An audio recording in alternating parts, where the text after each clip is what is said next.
내가 이렇게 힘든데 왜 검사 이상이 없어요?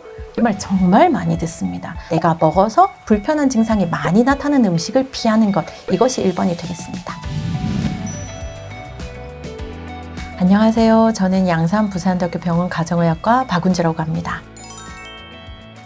소화불량이라는 것은 흔히 상복부의 통증이나 불쾌감을 통칭하는 말입니다. 국내 가이드라인에서는 상복부의 통증, 그리고 쓰림, 또는 조기 포만감이나 식후 불쾌감 같은 것들이 한 달 이상 지속하는 경우 소화불량이라고 정의하고 있습니다. 어떤 이상이 있어서 증상이 있는 경우가 기질성 소화불량, 그런데 검사를 했는데도 특별한 이상이 없지만 증상이 있는 경우는 기능성 소화불량이라고 말합니다.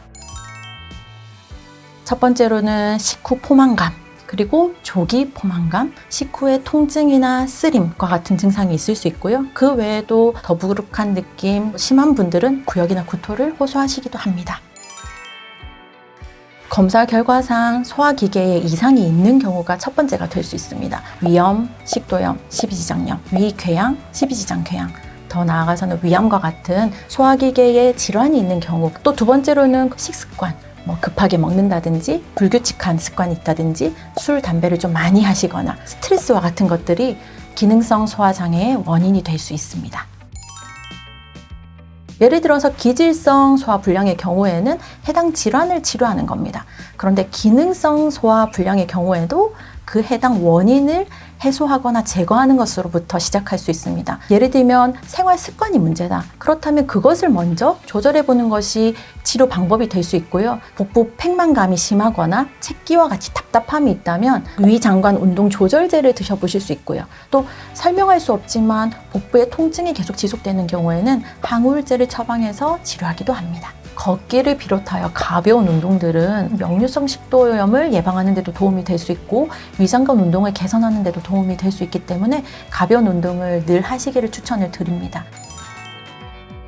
식단보다 우선 습관을 개선하시라는 말씀을 드리고 싶습니다. 빨리 먹거나 급하게 먹거나 한 번에 많이 먹는 과식을 하는 습관은 좀 줄이시는 게 좋겠고요. 그리고 과도한 술, 담배, 그리고 과도한 카페인, 고지방식이 같은 것들도 소화불량을 야기할 수 있습니다. 그리고 심리 상태도 영향을 미치기 때문에 스트레스나 정말 우울한 감정, 그리고 힘든 마음, 이런 것들도 소화불량에 도움이 되지 않습니다. 그리고 식단을 좀 더 나아가서 설명을 드린다면 저 포드맵 식단을 추천드립니다. 포드맵이라는 것은 발효되기 쉽거나 짧은 탄수화물 사슬을 가진 음식들인데요. 예를 들면 단당류, 올리고당, 이당류와 같은 것들의 영어 앞글자를 따서 만든 게 포드맵입니다. 대표적인 음식으로는 양파, 양배추, 콩, 우유, 과일로는 사과, 자두, 복숭아 같은 것들이 있습니다. 이런 포드맵은 대장에서 세균에 의해서 분해가 되면서 가스 형성을 많이 하게 됩니다.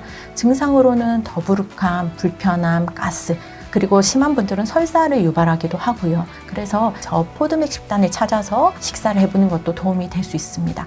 하지만 식단이라는 것은 케바케라는 말처럼 사람마다 다 다를 수 있어요. 그래서 제일 중요한 것은 내가 먹어서 불편한 증상이 많이 나타나는 음식을 피하는 것, 이것이 1번이 되겠습니다. X. 탄산을 계속해서 많이 드시는 분들은 위식도, 역류염과 같은 질환을 오히려 야기할 수 있으므로 피하시는 게 오히려 도움이 될 수 있습니다. X. 네. 이게 과식하거나 한 끼 너무 고지방식을 먹었다든지 이런 경우에는 한 끼 정도? 금식은 조금 속을 편안하게 하는 데 도움이 될 수 있습니다. 하지만 금식 자체가 소화불량을 개선하는 것은 아닙니다. X입니다. 임신 중 사용 가능한 약물을 구별해 놓은 FDA 클래스를 보면 소화제들은 대부분 C에 해당합니다. C의 경우는 이제 실험용 동물에 대해서 태아에 위해가 있었고 하지만 사람에 대한 연구가 없는 상태거든요. 그렇기 때문에 임신 중에는 소화제 사용을 피하시는 게 좋겠습니다.